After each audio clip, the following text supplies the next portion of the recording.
In the frozen twilight of a German airfield, March 1945, an American pilot stared at a machine that shouldn't exist. Sleek, menacing, without propellers. The Messerschmitt Me 262 sat silent on the tarmac, like a predator waiting to strike. Behind him, distant artillery rumbled as Soviet forces pushed westward. Ahead, German troops were retreating in chaos, setting demolition charges, destroying everything of value before the Allies could claim it. The pilot had perhaps 20 minutes, maybe less. His orders were simple but unprecedented. Steal the jet, fly it out. Don't get shot down by either side. This wasn't supposed to be how wars were won. Soldiers fought battles, seized territory, captured prisoners. They didn't become thieves, breaking into enemy hangars to hotwire experimental aircraft worth more than gold. Yet here he stood, holding a hastily translated manual, about to attempt something no Allied pilot had trained for, flying a revolutionary German jet fighter that could outrun anything America possessed. Operation Lusty had begun months earlier as whispered intelligence reports and grainy reconnaissance photos. Now it had become the most audacious technology heist in military history. The stakes were staggering. Whoever controlled these jets would dominate the skies for the next generation. The Soviets knew it. The British knew it. And the Americans were determined to get there first, even if it meant racing against time, defying military protocol, and risking everything to steal the future of aviation from the collapsing Third Reich. By late 1940, Nazi Germany was collapsing under the weight of a two-front war. Allied forces pushed eastward from France following the Normandy invasion, while Soviet armies steam-rolled westward through Poland and into German territory. The 1,000-year Reich that Hitler had promised was crumbling. After barely 12 years, its cities reduced to rubble, its armies retreating, its supply lines severed. Yet even in defeat, Germany possessed something that terrified Allied commanders: technological superiority in the air. While American and British forces relied on propeller-driven fighters, the P-51 Mustang, the Supermarine Spitfire, German engineers had achieved the impossible. They had built practical jet aircraft. The Messerschmitt Me 262, codenamed Swallow, could reach speeds of 540 miles per hour, nearly 100 miles per hour faster than the fastest Allied fighters. Armed with 4 30 cannons and capable of carrying rockets, a single Me-262 could tear through bomber formations before escort fighters could react. The Ardo R-234. Blitz represented another leap forward, the world's first operational jet bomber. Fast enough to out-Roman interceptors, it could photograph Allied positions with impunity or deliver precision strikes against bridges and supply depots. German test pilots were also experimenting with even more radical designs: rocket-powered interceptors, swept-wing prototypes, concepts that seemed ripped from science fiction. Allied intelligence officers understood the implications immediately. Germany had lost the war, but German technology might win the peace. Whoever captured these jets intact, whoever understood their secrets, would dominate military aviation for decades. The United States wanted that advantage. So did the Soviet Union. And Britain, exhausted by 6 years of war, couldn't afford to fall behind. In early 1945, as Allied armies crossed the Rhine River and pushed into Germany's heartland, a plan took shape. It carried the innocuous code name Operation Lusty, an acronym for Luftwaffe Secret Technology. The mission was unprecedented in scope and audacity. Identify German airfields and research facilities, reach them before they could be destroyed, capture intact jet aircraft and advanced prototypes, and fly them back to Allied territory for study. This wasn't conventional military strategy. It was organized theft on a massive scale, sanctioned at the highest levels of command. General Carl Spaatz, commander of U.S. Strategic Air Forces in Europe, personally authorized the operation. Intelligence officers compiled target lists. Pilots received crash courses in German aircraft identification. Mechanics studied captured manuals, learning to read technical German through trial and error. The urgency was overwhelming. Every day, retreating German forces destroyed equipment to prevent its capture. Airfields were mined. Hangars were rigged with explosives. Factory workers received orders to sabotage machinery and burn documents. Meanwhile, Soviet forces advanced from the east with their own intelligence teams, their own orders to seize German technology before the Americans arrived. Operation Lusty became a race against time, against destruction, and against a former ally rapidly becoming a rival. The future of air power hung in the balance, hidden in German hangars across a collapsing nation. Allied intelligence worked with desperate speed throughout February and March 1945, assembling a map of German aviation facilities that read like a treasure hunt across enemy territory. Aerial reconnaissance photographs revealed the telltale signs: unusually long runways designed for jet aircraft, camouflaged hangars at remote facilities, suspicious movements of personnel and equipment to secret locations. The crown jewels were scattered across Germany. Lechfeld Airfield, near Munich, housed operational Me-262 squadrons. The Junkers factory at Dessau manufactured jet engines in underground facilities. Hidden test facilities in Bavaria sheltered experimental prototypes that existed in quantities of 1 or 2. Research centers in the Harz Mountains contained technical documents that explained what made these revolutionary aircraft function. But identifying targets and reaching them safely were entirely different challenges. Germany's infrastructure was collapsing, yet desperate defenders still manned anti-aircraft positions around critical facilities. Some airfields lay in pockets of fierce German resistance where Wehrmacht units continued fighting. Others sat dangerously close to advancing Soviet forces, creating the nightmarish possibility of Allied and Soviet troops arriving simultaneously, both claiming the same prizes. The security challenges multiplied with each passing day. German engineers, aware their technology would be captured, began systematic sabotage. Critical components went missing from aircraft. Manuals disappeared or were burned. Hangars were booby-trapped with explosives set on delayed fuses.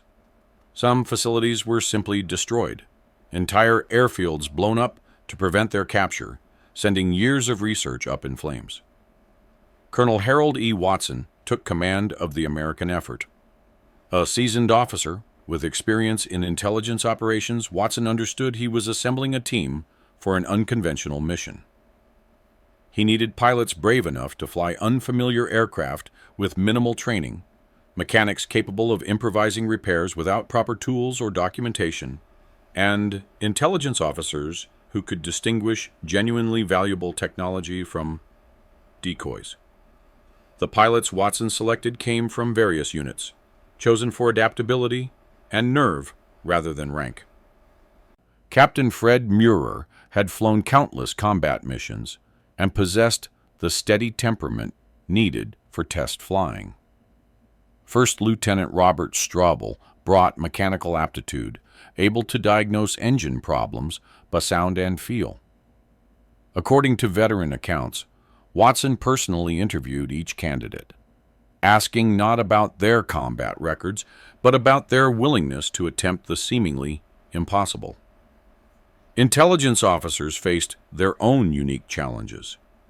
They worked from captured documents, interrogations of German prisoners, and reports from resistance networks still operating inside Germany.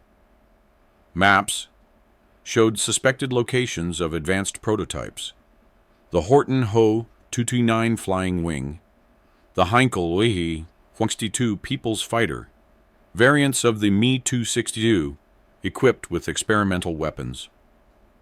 By mid-March, Watson's team had compiled a prioritized list. First priority, operational Me-262s and R-234Es that could be flown immediately. Second priority, partially complete aircraft that might be assembled on site. Third priority, prototypes and experimental designs, valuable but risky to attempt moving. Fourth priority, documentation, technical manuals, anything that explained German engineering breakthroughs. The clock was ticking. Every day brought new reports of destroyed facilities. Operation Lusty would need to move fast, take risks, and improvise constantly. The mission parameters were clear. Get to the targets before the Germans destroyed them, before the Soviets claimed them, and before time ran out entirely. The first Operation Lusty mission launched on March 28, 1940, toward Lechfeld Airfield near Munich. As dawn broke, at 6:45 a.m., a convoy of American vehicles approached the facility, half expecting to find smoking ruins. Instead, they discovered an unexpected gift. The airfield had been abandoned so quickly that German personnel had left approximately 24 aircraft, including several Me-262s, sitting on the tarmac. Captain Mueller stepped from his jeep and approached the nearest jet with the wariness of a man disarming a bomb. The Me-262 gleamed dully in the morning light, its swept wings and twin Jumo 04 engines representing everything Allied aviation lacked. He walked a full circle around the aircraft, checking for obvious sabotage: severed fuel lines, missing components, explosive charges. The jet appeared intact. Too intact. It made him nervous. "Check everything twice," he told his mechanics. "If something seems wrong, it probably is." The team spent 3 hours methodically inspecting the aircraft. They found the first booby trap at 9:30 a.m. A small demolition charge wired to the landing gear, set to detonate when weight was applied. A mechanic carefully disarmed it, his hands steady despite the sweat on his forehead. They found 2 more charges before noon, both rendered safe, both reminder that this mission carried unique dangers. The mechanical challenges proved equally daunting. German jet engines operated on principles unfamiliar to mechanics trained on radial piston engines. The Jumo 004 required careful starting procedures. Too much throttle too quickly could cause catastrophic turbine failure. Fuel mixture needed precise adjustment.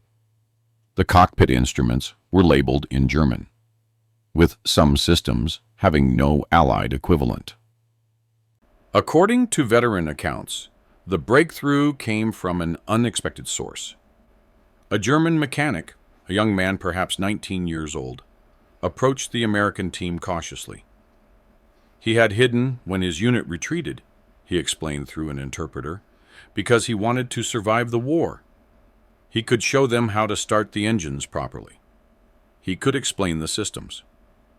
Watson made a command decision: accept the help. The mechanic proved invaluable, demonstrating the delicate process of bringing a jet engine to life, explaining the quirks that weren't in any manual. At 3:15 p.m., they attempted the first engine start. The Jumo whined, coughed, and then caught with a rising shriek, unlike anything piston engines produced. The jet blast sent loose debris skittering across the tarmac. Mueller sat in the cockpit, feeling the aircraft vibrate. trying to internalize the feel of controls that responded differently than any fighter he'd flown. He didn't attempt flight that day. The risks were too great, the unknowns too many. Instead, the team focused on documenting everything, photographing the cockpit, measuring components, recording serial numbers. 2 Ma-262s would be prepared for flight. The others would be partially disassembled for transport. A second mission reached Oranienburg Airfield, northeast of Berlin, on April 2nd. The facility had been partially destroyed by bombing, but intelligence indicated that several R-234 jet bombers might remain in hardened shelters. The team arrived at 11:20 a.m. to find the airfield under sporadic artillery fire. Soviet forces were approaching from the east, closer than expected. They had perhaps 4 hours to work. Lieutenant Strobel led a team that sprinted toward the concrete shelters, expecting them to be empty or destroyed. Instead, they found 3 R-234s, camouflage painted and apparently abandoned in haste. But there was a problem. None had fuel. The Germans had drained them before retreating, perhaps hoping that would prevent their capture. According to accounts from team members, Strobel made an audacious decision. German fuel trucks sat abandoned nearby. If they contained the right fuel, if the pumps still worked, they might refuel one aircraft on site and attempt to fly it out before Soviet forces arrived. Working with frantic speed, mechanics hot-wired a fuel truck and pumped aviation fuel into the R-234's tanks. They had no way to verify fuel quality, no assurance the aircraft's systems were functional, no time for proper inspection. At 2:45 p.m., with Soviet artillery growing louder, a pilot climbed into the cockpit. The R-234's twin engines started on the first attempt. A minor miracle. The pilot adhered to the damaged runway, advanced throttles, and lifted off with barely 300 yards of usable pavement. According to veteran accounts, he discovered during climb-out that one engine was running rough, surging and cutting intermittently. He nursed the aircraft westward, landing at an American-held airfield 40 minutes later with one engine nearly failed. But they had succeeded. The stolen R-234 represented the first intact German jet bomber in Allied hands. The captured jets presented mechanical puzzles that challenged even the most experienced American aviation mechanics.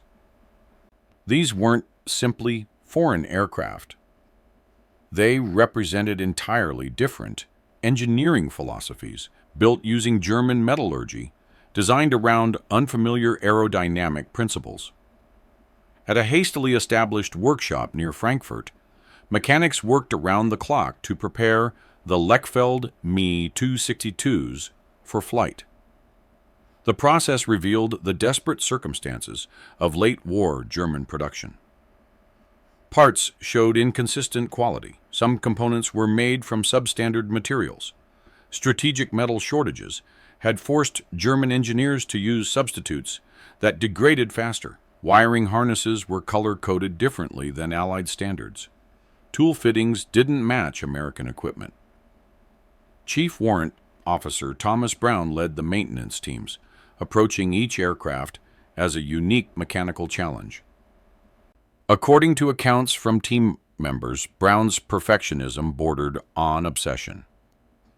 He insisted on documenting every discrepancy, photographing every unusual component, creating detailed maintenance logs that would prove invaluable for later analysis. The Jumo 004 jet engines required particularly delicate handling. Unlike piston engines that could tolerate rough treatment, the Jumo's turbine blades could be damaged by improper starting procedures or contaminated fuel. The engines had remarkably short service lives, approximately 25 hours, before requiring major overhaul.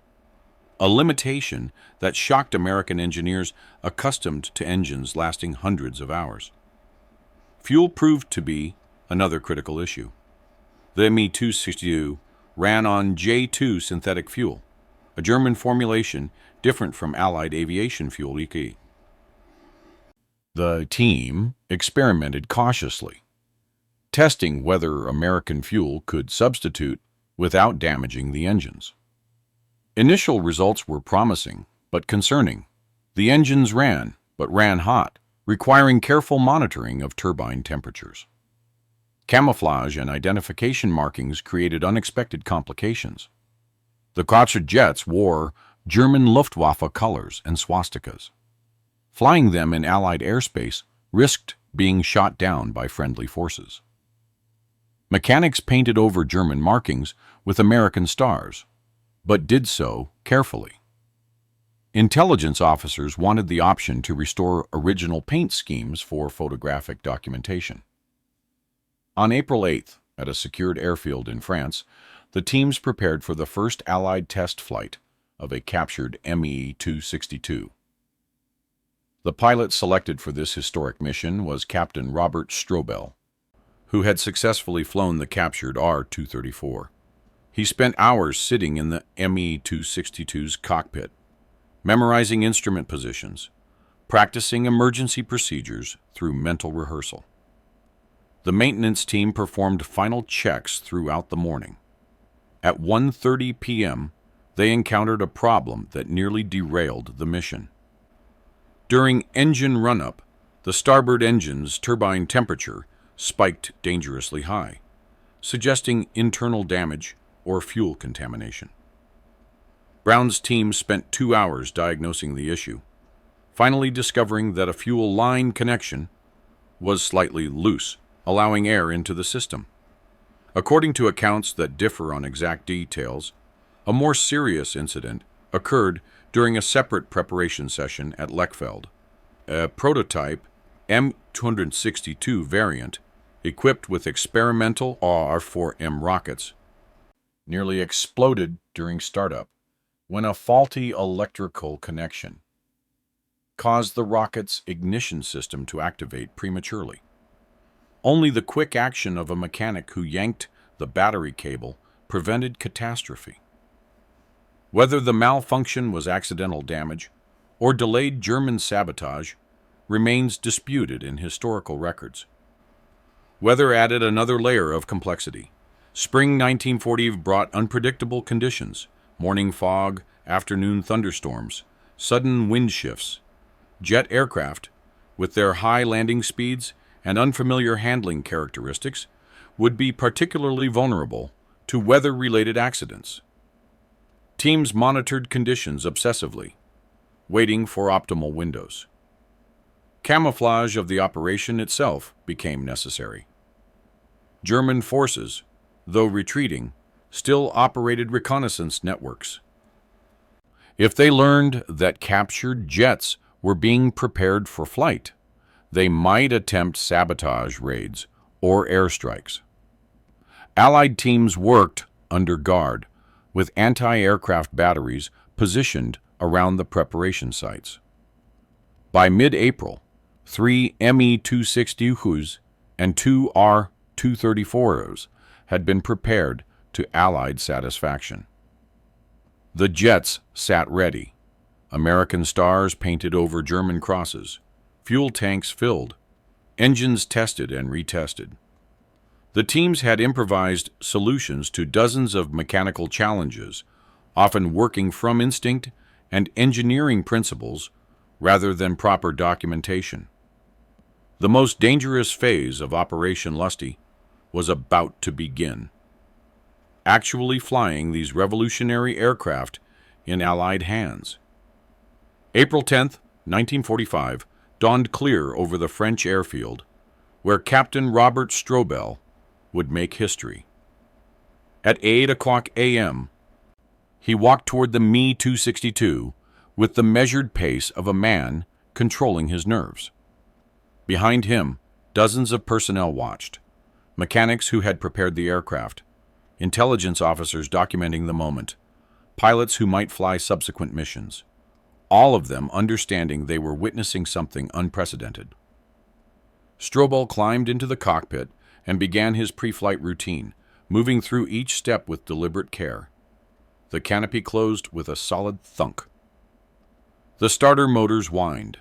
The starboard engine caught first, its rising shriek cutting through the morning air. The port engine followed seconds later. The ME-262 sat at idle, trembling, with barely contained power. According to veteran accounts, Strobel's hands were steady on the controls, but his mind raced through worst-case scenarios. The jet's handling characteristics were unknown to him beyond basic theory. If an engine failed during takeoff, could he abort safely? If the aircraft proved unstable at speed, could he recover? Would friendly anti-aircraft batteries recognize the hastily painted American markings, or would they open fire on sight? At 8:17 a.m., he released brakes and advanced throttles. The acceleration was unlike anything he'd experienced. Smooth, powerful, pressing him back into the seat. The ME-262 used nearly the entire runway before lifting off, climbing away at an angle that would be dangerously steep in a conventional fighter, but felt stable in the jet. The dramatic moment came at approximately 1,200 feet altitude. The starboard engine's turbine temperature suddenly spiked into the red zone, accompanied by a violent surge that shook the entire aircraft. Strobel's training kicked in instantly. Throttle back, check instruments, prepare for emergency landing. The engine stabilized after several terrifying seconds, but the incident demonstrated how razor-thin the margin for error truly was. He flew a cautious circuit around the airfield, feeling out the controls, noting how the jet responded at different speeds and configurations. The ME-262 felt heavy compared to fighters he'd flown, less responsive in role, but devastatingly fast. Even at conservative throttle settings, he was moving faster than a P-51 Mustang at full power. The landing proved to be the most challenging phase.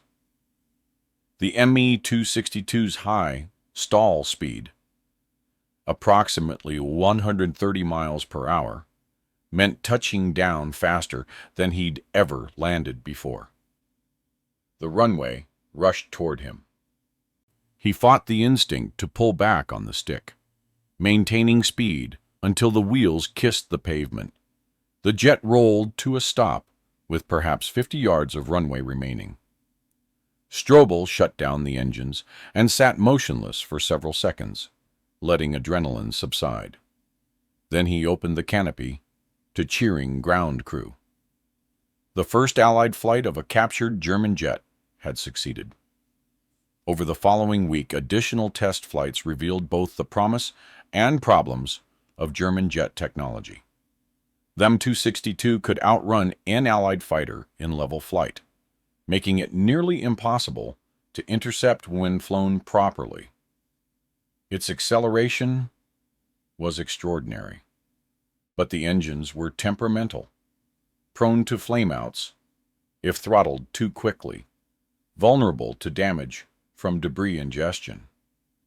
A second pilot, Lieutenant Kenneth Taylor, flew the captured R-234 on April 14th. The jet bomber proved to be more stable than the ME-262 with gentler handling characteristics. However, at 10:35 a.m. during his second test flight, Taylor experienced a complete electrical failure that shut down all cockpit instruments. Flying blind, except for basic visual references, he managed to land safely, a feat that earned him immediate recognition and highlighted the risks these test pilots accepted. The most significant challenge came from friendly forces. Despite advanced notification, American anti-aircraft batteries sometimes tracked the jets suspiciously. Protocols were established. The jets would only fly during specific time windows along predetermined routes with multiple radio confirmations before takeoff. One close call occurred when a P-47 Thunderbolt pilot, not briefed on Operation Lusty, spotted an Me-262 and began an intercept. Only urgent radio calls prevented him from opening fire. Intelligence officers documented everything. They filmed the flights, photographed the aircraft from multiple angles, recorded pilot observations about handling, performance, and systems. Each flight added to a growing understanding of German aviation achievements and vulnerabilities. The historical significance was clear to everyone involved. These test flights represented more than just captured equipment. They were glimpses into the future of air warfare. The age of propeller-driven fighters was ending. Whatever nation mastered jet technology first would dominate the skies for the next generation. And now, through Operation Lusty's audacious theft, the United States possessed not just German jets, but German jets being flown by American pilots who could directly compare them to Allied aircraft. The most ambitious Operation Lusty mission launched on April 22, 1945, targeting a network of airfields and facilities in Bavaria. Intelligence reports indicated that retreating German forces had concentrated significant numbers of advanced aircraft in southern Germany, hoping to move them to Alpine redoubts for last-ditch resistance. If the reports were accurate, multiple Me-262s, Artur 234As, and possibly experimental prototypes could be captured in a single coordinated operation. Colonel Watson assembled the largest team yet: 15 pilots, 40 mechanics and specialists, a security detachment of infantry, and intelligence officers with prioritized target lists. The convoy departed at 5:30 a.m., moving east through territory only recently secured, aware that German resistance remained unpredictable. The primary target was Neubiberg Airfield near Munich. Reconnaissance photographs showed at least 8 jet aircraft visible on the field, with additional hangars that might shelter more. But the photographs were 3 days old, time enough for everything to be destroyed, if German commanders chose to deny the Allies these prizes. The convoy reached Neubiberg at 11:45 a.m. to find a scene of controlled chaos. German personnel were in the place of systematic destruction, setting fires in hangars, loading documents onto trucks for evacuation. The American force arrived just as demolition charges were being placed on several Me-262s. What followed was less a military operation than a frantic race against destruction. Infantry secured the airfield perimeter while mechanics sprinted toward the jets, physically confronting German demolition teams.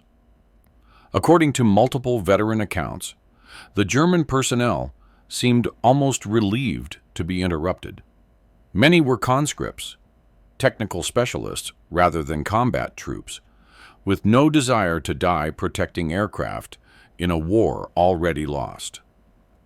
A tense negotiation occurred between Watson and a German officer, a major who commanded the airfield's remaining personnel. Through an interpreter, Watson made a practical proposal: surrender the facility intact, ensure the safety of the aircraft, and his troops would be treated as prisoners of war under Geneva Conventions. The alternative was a firefight that would likely result in everything being destroyed. The German major accepted at 12:20 p.m. His personnel were disarmed and secured. The demolition charges were carefully removed from the aircraft. And Operation Lusty found itself in possession of an unprecedented haul: 9 Me-262s in various states of completeness, 3 R-234s, and what appeared to be a Messerschmitt Me 163 Comet, a rocket-powered interceptor even more radical than the jets. But the victory came with immediate challenges. Some aircraft had been partially sabotaged before the American arrival. Fuel had been drained or contaminated. Critical components were missing. According to accounts from the mechanics present, it became clear that some German personnel had anticipated eventual capture and hidden or destroyed specific parts to render the aircraft unserviceable without being obvious about it. The teams worked through the afternoon and into the evening under portable lights. Priority 1. Identify which aircraft could be made flyable quickly. Priority 2. Secure all technical documentation, manuals, and maintenance logs. Priority 3. Inventory everything for later recovery. At 6:15 p.m., a complication emerged. Viet forces were advancing faster than anticipated, moving toward the Munich area from the east. Radio reports indicated they were perhaps 36 hours from Neubiberg. Watson made a command decision. Focus all efforts on making 2 Me-262s and 1 R-234 flyable immediately. The rest would be disassembled for truck transport. The mechanics worked through the night. According to veteran accounts, the atmosphere was surreal. American mechanics and former German mechanics working side by side, both focused on the same goal of preserving the aircraft. Language barriers were overcome through gestures, technical drawings, and the universal language of mechanical problem solving. A dramatic moment occurred around 10:30 p.m. when mechanics discovered that one Me-262, camouflaged and sitting at the far end of the field, was actually a pre-production model with experimental BMW Thoro 3 engines rather than the standard Jumo 004s. This particular aircraft was likely one of a kind, a test platform for alternative engine designs. Its capture represented an intelligence windfall, but also created a dilemma. Should they risk flying an experimental aircraft or transport it by truck and accept the delays? Watson chose to truck it. The risk wasn't worth a potentially irreplaceable prototype. By dawn, on April 23rd, the teams had achieved remarkable results. 2 Me-262s were confirmed flight-ready. The R-234 needed another 6 hours of work. The Me-123 Comet was being carefully disassembled. Its rocket engine was too dangerous and unfamiliar to risk an attempted flight. 7 additional aircraft were being loaded onto trucks for transport. The first Me-162 lifted off from Neubiberg at 2:45 p.m. on April 23rd, flown west to Allied-controlled territory. The second followed at 3:10 p.m. The R-234 departed at 7:20 p.m. after final repairs. All 3 reached their destinations safely, representing the single largest recovery of intact German jets in Operation Lusty's history. The captured aircraft represented more than war trophies. They were windows into a technological revolution that had nearly come too late to save Germany, but might transform post-war aviation for whoever studied them first. At Wright Field in Dayton, Ohio, teams of American engineers began systematic analysis of the Me-262 in early May 1945. They approached the aircraft with the mindset of reverse engineers, taking nothing for granted, measuring everything, seeking to understand not just what the Germans had built, but how and why. The aerodynamic design revealed sophisticated understanding of high-speed flight. The Me-262's swept wings reduced drag at speeds where conventional straight wings became inefficient. The engineers calculated sweep angles, measured wing sections, photographed every detail. This wasn't accidental design. It reflected advanced theoretical work in aerodynamics, knowledge that Allied designers had pursued less aggressively. The WW004 jet engine underwent particularly intense scrutiny. American engineers disassembled it completely, cataloging every component. The engineering compromises were immediately apparent. The Germans had designed an engine that could be mass-produced with limited resources. It used stamped steel components, where ideal designs would use machined alloys, incorporated cheaper materials where better ones were unavailable, accepted shorter service life to enable rapid production. Yet despite these compromises, the WW004 worked. It produced thrust. It powered aircraft to unprecedented speeds. The engineering philosophy was different from American approaches. Accept limitations. Optimize for what's possible. Prioritize getting aircraft into combat over perfecting every detail. The weapons systems proved equally instructive. The Me-262's four 30mm Mk-108 cannons delivered devastating firepower, but required getting closer to targets than American pilots preferred. The Germans had developed air-to-air rockets, the R-4M, specifically for the Me-262, unguided but effective in volleys against bomber formations. The integration of weapons and airframe showed sophisticated understanding of jet fighter tactics. Intelligence teams racing to complete their work before Soviet forces reached German research facilities discovered treasure troves of documentation.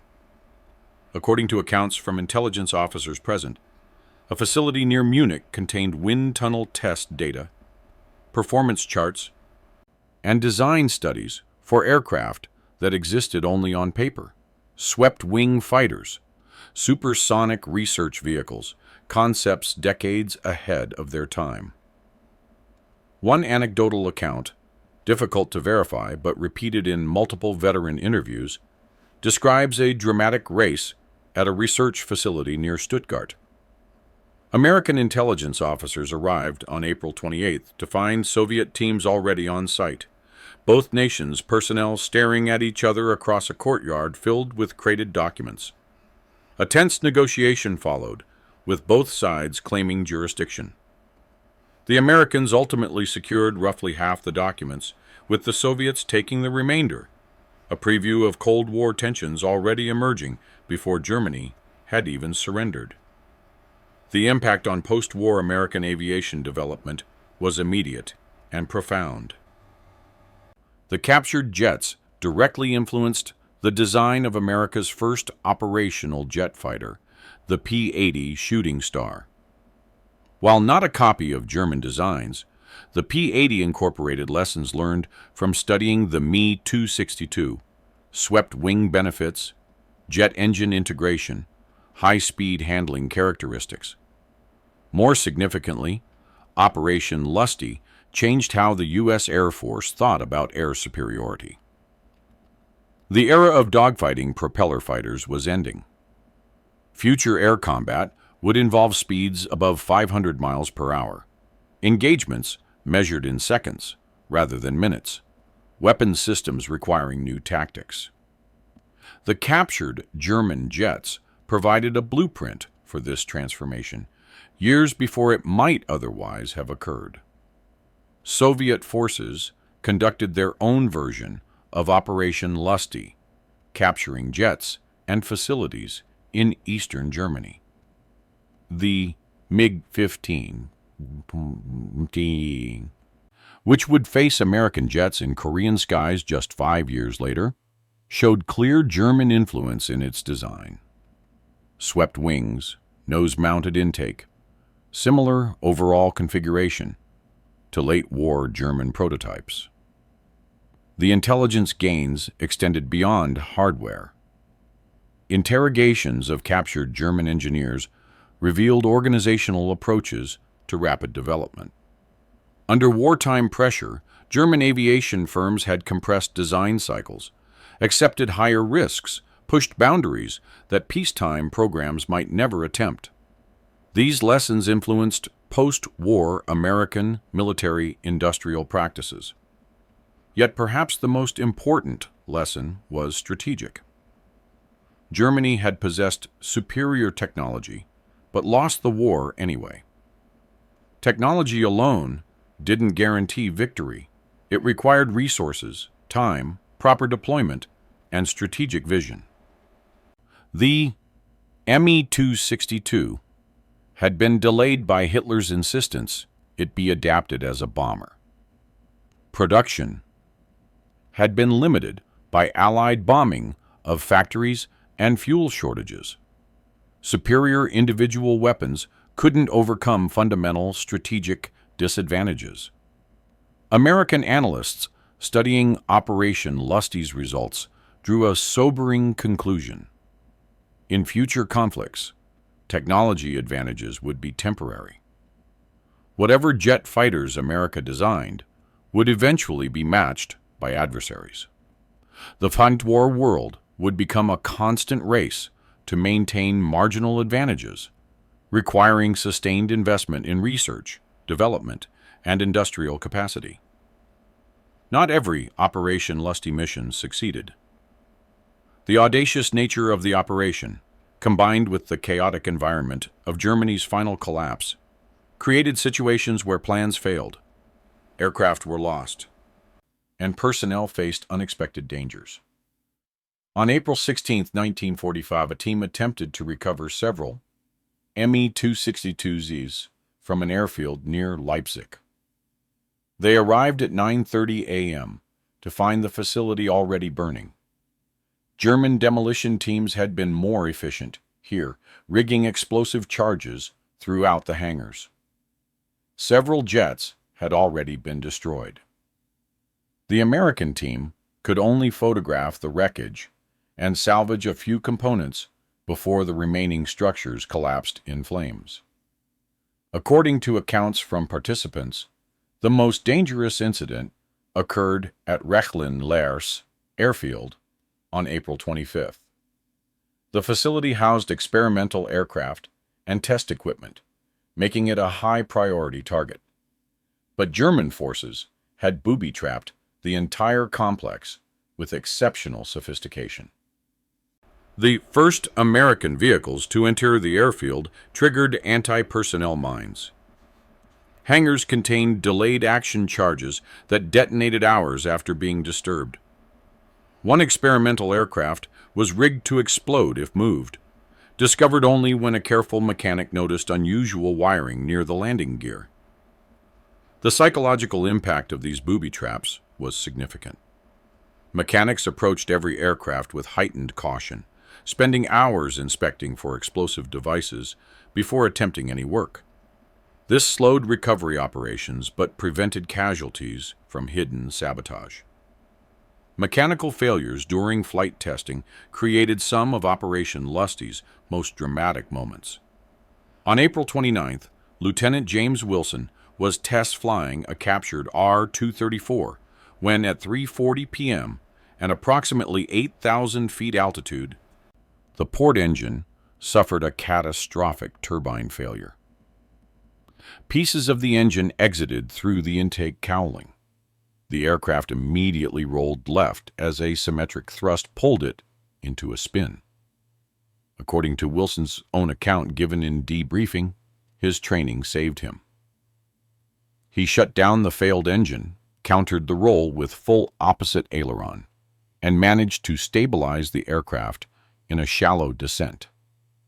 The R-234 limped back to base on one engine, landing at nearly 150 miles per hour with minimal safety margin. Post-flight inspection revealed that substandard materials in the turbine had caused blade failure, a common problem in late-war German production, but nearly fatal in this case. Another near catastrophe involved ground handling rather than flight. After Me-262, being prepared for transport, caught fire on May 2nd At approximately 11:20 a.m., mechanics had been draining the fuel system when a spark, source never definitively determined, ignited fuel vapors. Flames engulfed the aircraft's fuselage within seconds. According to veteran accounts that differ slightly on details, quick action by nearby personnel prevented total loss. Fire extinguishers knocked down the initial flames. A mechanic, identified in some accounts as Sergeant William Morris, climbed into the burning cockpit and activated the aircraft's built-in fire suppression system, a desperate move that saved critical forward components. The aircraft suffered significant damage, but remained intact enough for later analysis. Weather created additional hazards. May 1945 brought unseasonably poor conditions across Germany. Low clouds, rain, limited visibility. Test flights were repeatedly postponed. One pilot, attempting to fly an Me-262 to France on May 6th, encountered severe turbulence and limited visibility at 2:15 p.m. He became disoriented in clouds, instruments providing conflicting information, unsure of his position relative to Allied territory.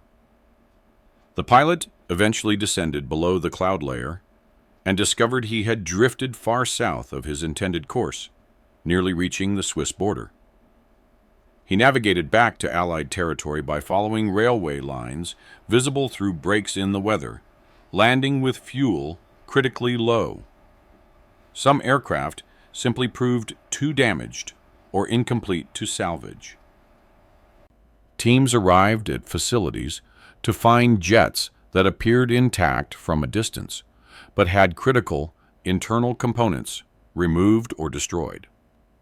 Without proper parts, without technical documentation, without time for extensive reconstruction, these aircraft could only be photographed and abandoned. The human cost, while remarkably low, given the operation's scope, wasn't zero. Several personnel suffered injuries from booby traps. One mechanic lost fingers when a tool slipped while working on a damaged engine.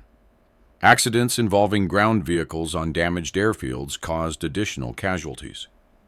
The operation succeeded because of extraordinary caution and luck in roughly equal measure. Perhaps the most frustrating challenges were logistical. Transporting intact aircraft required specialized equipment, often unavailable. Roads were damaged or blocked by retreating forces. Rail lines had been destroyed by bombing. Weather grounded flights. Every delay increased the risk that Soviet forces would arrive first, or that German diehards would attempt sabotage. Yet despite these setbacks, Operation Lusty continued. For every aircraft lost to fire or sabotage, another was successfully captured. For every mission that failed, two more succeeded. The teams adapted, improvised, and persevered through conditions that would have derailed less determined efforts. Flying stolen German jets to Allied territory presented unique challenges that went far beyond normal aircraft ferry operations. These weren't just foreign aircraft. They were revolutionary machines that Allied pilots were still learning to understand. Being flown over territory where friend and foe remained dangerously unclear. The logistics began with route planning. Flight paths needed to avoid areas where German resistance remained active, while staying clear of Soviet-controlled zones. They needed to cross territory where Allied anti-aircraft batteries could be notified in advance.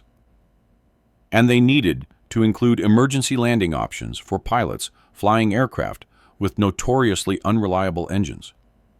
Major Thomas Ballantine coordinated ferry operations from a command post in France. Each flight required extensive preparation: weather checks, radio frequency coordination, notification of all Allied units along the flight path, positioning of rescue teams in case of forced landing. According to accounts from operations staff, Ballantine treated each ferry flight as a unique mission. refusing to allow routine to breed complacency. The first extended ferry flight occurred on April 30th, when Captain Kenneth Chillstrom flew an Me-262 from southern Germany to Melun Airfield near Paris, a distance of approximately 350 miles. The flight should have taken under 90 minutes, but Chillstrom encountered problems almost immediately. At 10:25 a.m., 20 minutes after takeoff, the starboard engine began running rough, temperature fluctuating unpredictably. Chillstrom reduced power and considered returning to his departure field. But weather had deteriorated behind him. Returning meant flying into deteriorating conditions in an aircraft with a failing engine. He chose to continue westward, nursing the temperamental engine, watching gauges intently. Crossing the Rhine River at 11:48 a.m., he finally entered territory securely held by Allied forces. But the engine's situation continued degrading. According to Chillstrom's debriefing report, he seriously considered bailing out rather than risk a dead-stick landing in the jet. Only the knowledge that the Me-262 represented such valuable intelligence convinced him to attempt landing. He reached Melun with both engines barely functional, landing at 12:15 p.m. with minimal fuel remaining. Post-flight inspection revealed that contaminated fuel had damaged both turbines. The aircraft would require extensive repairs before flying again. Not all ferry flights struggled so dramatically. Some Me-262s and R-234s completed the journey to France or Belgium without incident, engines performing within acceptable parameters, pilots growing more comfortable with the jet's characteristics. But the overall unreliability meant every flight carried significant risk.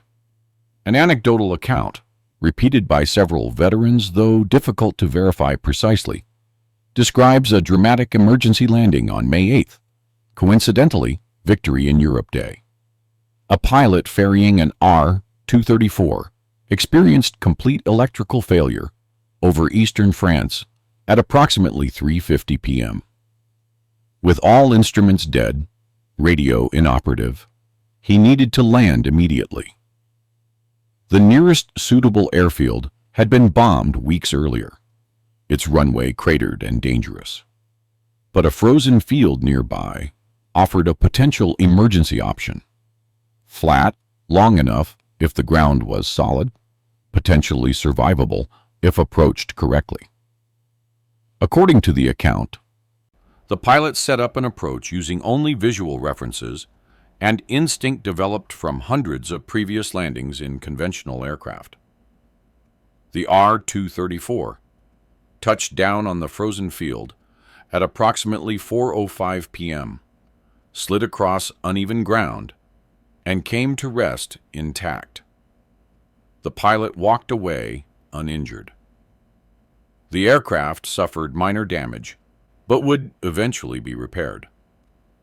The incident became legendary among Operation Lusty veterans as an example of skill and improvisation under pressure. By mid-May, approximately 15 German jets had been successfully ferried to Allied bases in France and Belgium. Additional aircraft arrived by truck, disassembled, and carefully transported.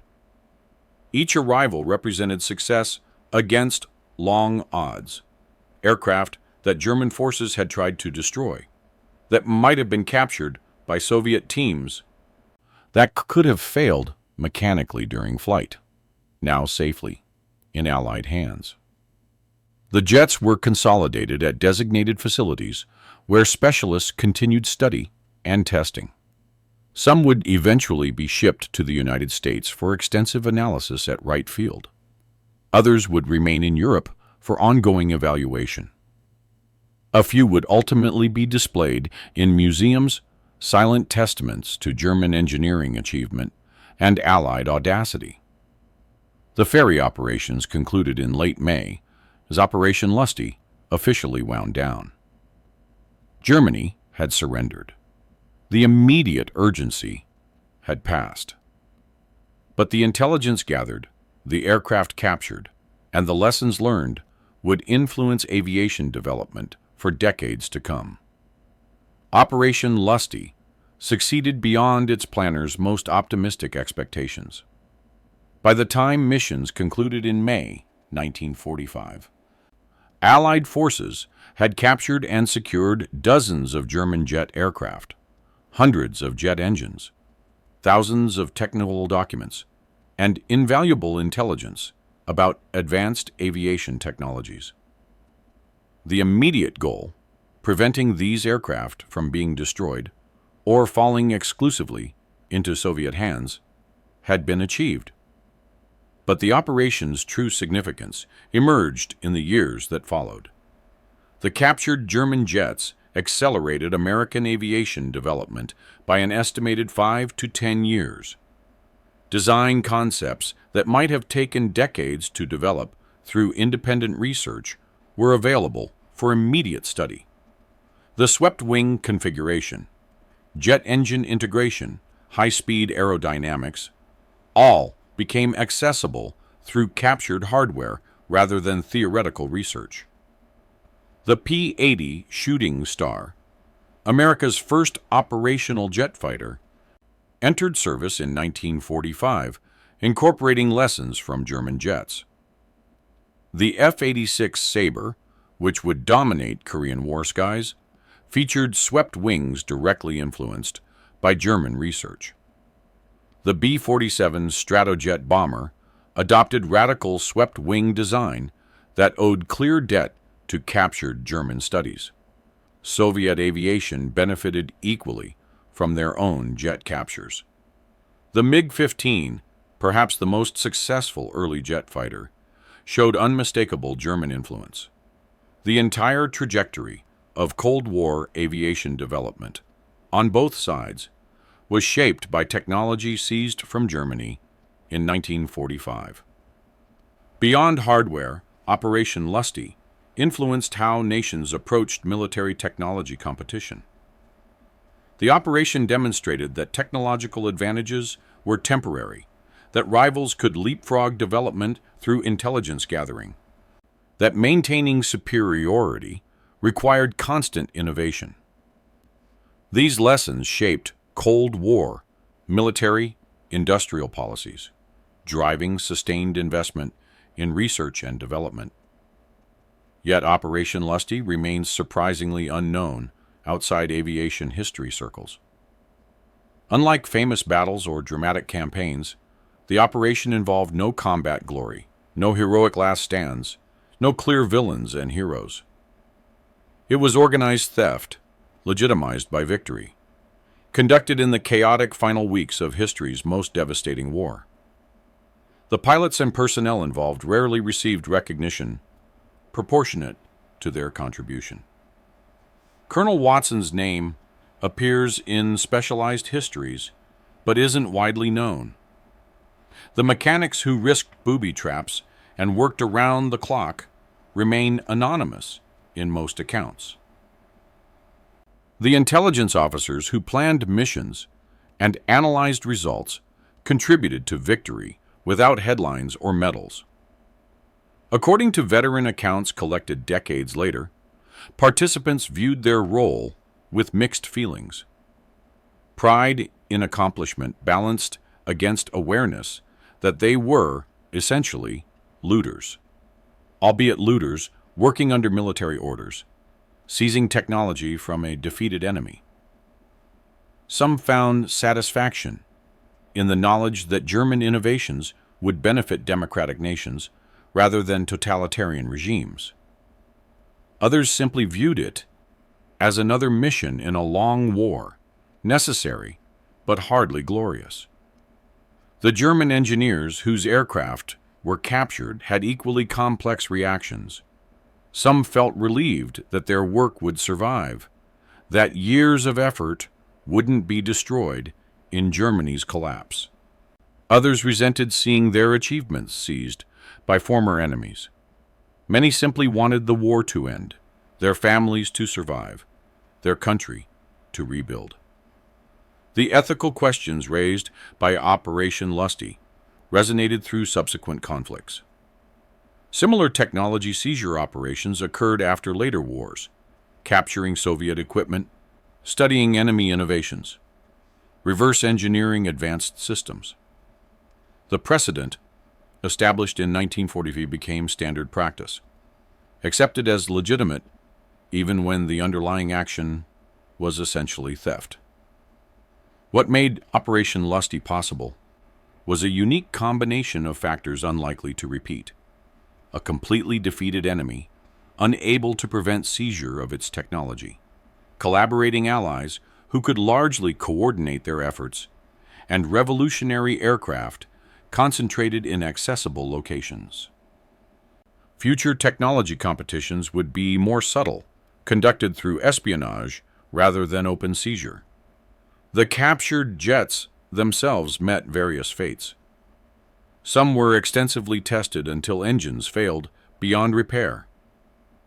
Others were preserved for display, becoming museum exhibits that allowed later generations to witness German engineering achievement firsthand.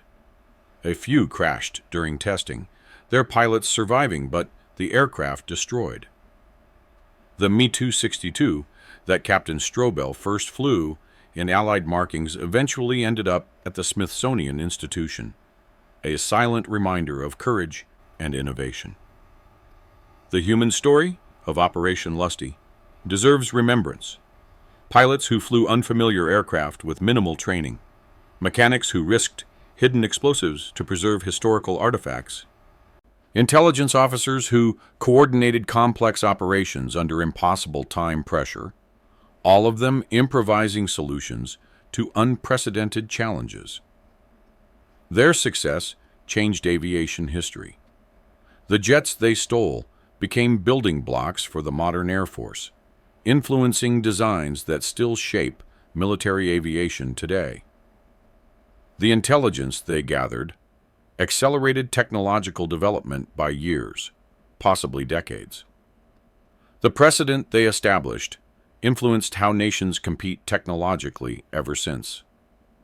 Operation Lusty demonstrated that wars are won not just through combat, but through ingenuity, audacity, and the willingness to attempt the seemingly impossible. In the chaos of Germany's collapse, Allied teams raced against time, destruction, and rival forces to seize the future of flight. They succeeded through courage, skill, and determination, stealing tomorrow from the ruins of yesterday, ensuring that revolutionary technology would serve the cause of freedom rather than tyranny. The jets they captured no longer fly. The pilots who flew them have largely passed. The mechanics, intelligence officers, and support personnel who made it possible are now part of history. But their achievement endures. Operation Lusty, the audacious mission to steal Nazi jets, remains one of the most successful intelligence operations in military history, a testament to human ingenuity in the face of overwhelming challenges.